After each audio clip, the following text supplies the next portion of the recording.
Thinking of going to the Bahamas by boat? Let's master getting back to the U.S. We're diving into the essentials of preparing for U.S. Customs and Immigration returning from the Bahamas. Getting your paperwork, getting your registration, getting the app software in place before you go streamlines that whole process getting back home. When you're done, you'll know more about the government acronyms DTOPS and CBP ROAM than you ever wanted to know, and you'll be able to find them and know what to do with them.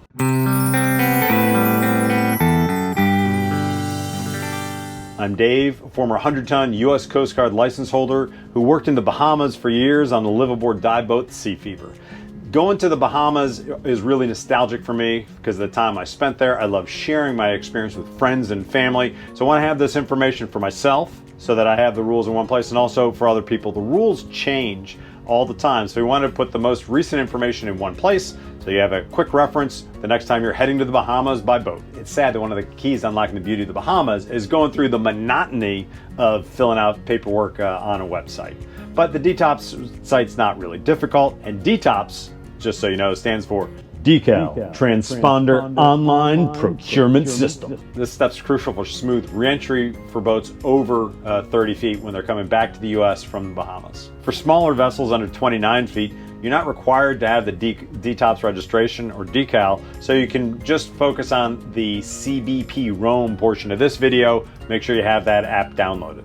Here's all the information you need to fill out the DTOPS paperwork and fill out on the website. To complete the registration, you're going to want to have this paperwork and then keep it handy for your trip and for Click to Clear and for CBP ROAM. First is proof of residency, which is a passport or a government issued ID, some proof of residency in the United States. Second is boat documentation, which is registration or documentation proving proof of ownership or permission to use the boat while you're entering the U.S. Third is the vessel information. This is the particulars of the boat, the make, model, year, length. So all the details of the boat that's going to be on that documentation.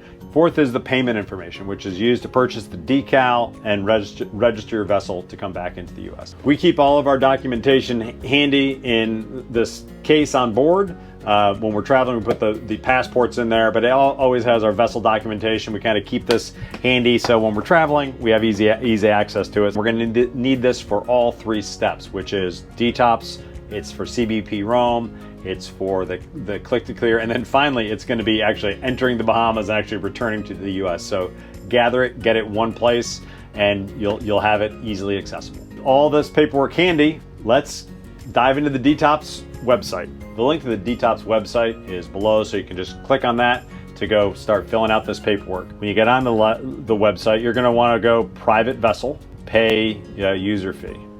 If you have not signed up, you're going to go to the sign up, and the basic information is you fill that out, providing your name, last name, email, confirm email address, and move through the process. I'm not going to re-enter all the information because we've already done that. We'd go to log in, verifying your credentials. Once you're on, we're looking at the private vessel 30 foot and over. Again, if you're a smaller vessel, you don't need the DTOPS. I believe you still need all the same information to be able to enter the U.S. So just keep the information on your vessel. If you're adding a vessel or the information, you'll just look at adding for an annual user. You're going to add the information about your vessel, the registration information, and move forward. I've already done that, so I'm just going to renew my decal for my one vessel, add to order, add our information on Sweetest Thing, our Jeanneau 1095. We love this boat. So our order's here, and we're just gonna proceed to checkout. I've got one, it's $34.83 for my one decal. After you've filled out all the paperwork, you wanna print your receipt so you have a copy of that. Once you receive the decal, there's always the vague interpretation of where it goes.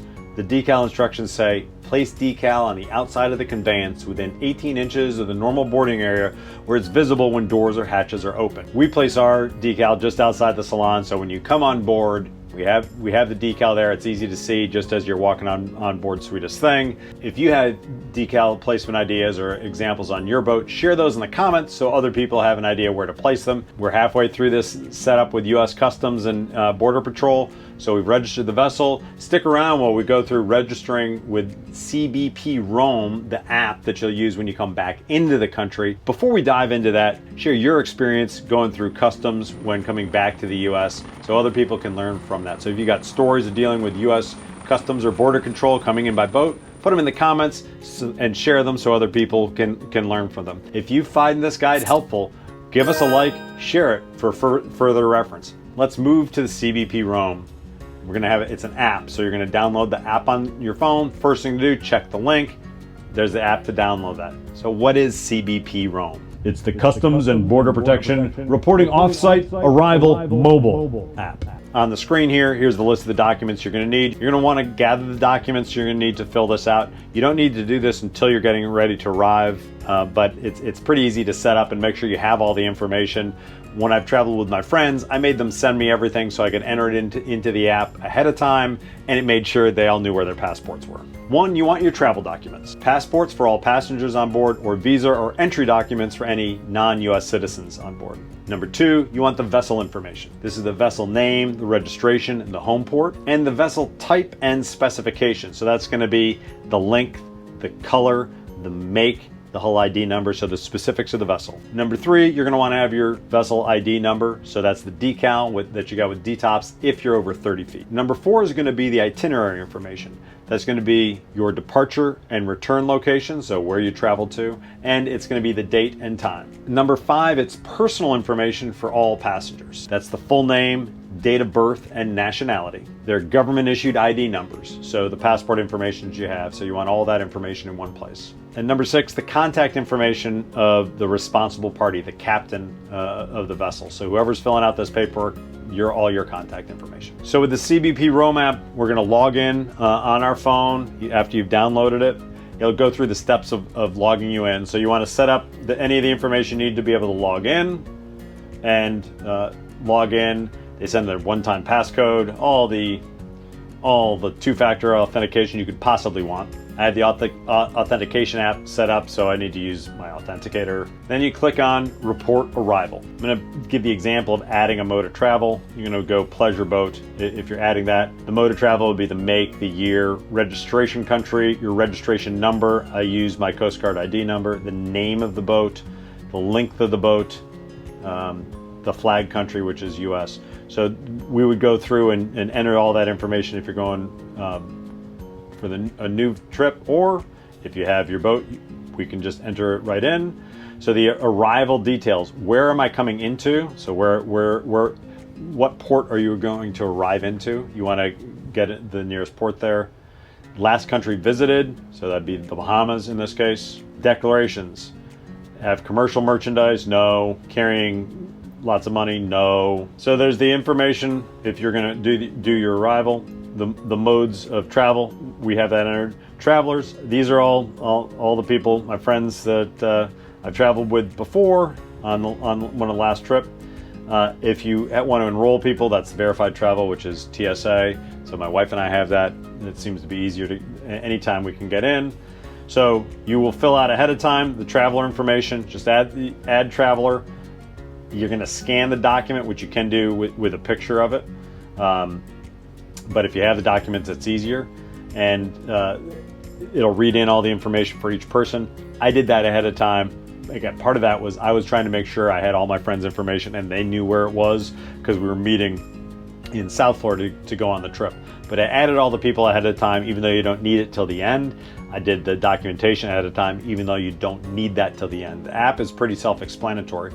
And the DTOPS, you can see that's pretty easy. Compared to clearing customs at the airport, which is kind of a formality, you're standing in a long line, it's kind of neat to just get a call from the customs and immigration officer, go through directly with them the information, and then pass it to each person in the party that's declaring. It was pretty straightforward and pretty easy for us to do. We were crossing from West End and came in at Sebastian Inlet, so that was the port that we put in.